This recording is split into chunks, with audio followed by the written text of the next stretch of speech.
नमस्कार दोस्तों, स्वागत है आप सभी का कॉलेज टॉप फ्रेंड्स पर जहां आपको मिलती है इन सबसे लेटेस्ट अपडेट्स और वैल्यूएबल इन्फॉर्मेशन। आज का वीडियो बहुत खास है, तो वीडियो को एंड तक ज़रूर देखिए।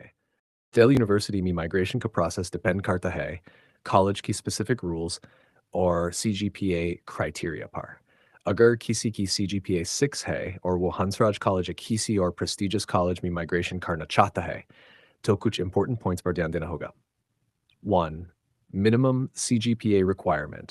हर कॉलेज अपनी माइग्रेशन के लिए मिनिमम CGPA रिक्वायरमेंट रखता है।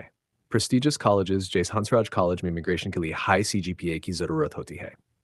CGPA 6 थोड़ा लो कंसिडर किया जा सकता है, बट ये डिपेंड करता है कि सीट अवेलेबिलिटी और स्पेसिफिक कोर्स में CGPA कट ऑफ क्या है। 2.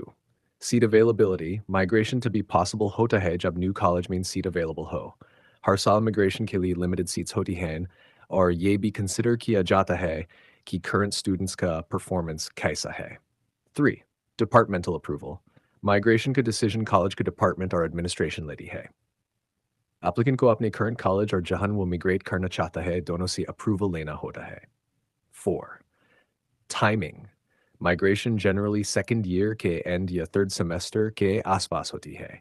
डेडलाइन के बारे में कॉलेज की वेबसाइट पर या ऑफिस से कंफर्म करना ज़रूरी है। अगर आपको ये वीडियो पसंद आई हो तो लाइक करें, कमेंट करके अपने थॉट्स ज़रूर शेयर करें और हमारे चैनल को सब्सक्राइब करना न भूलें ताकि आपको मिलती रहें ऐसी इन्फॉर्मेटिव वीडियोस सबसे पहले। मिलते हैं नेक्स्ट वीडियो में।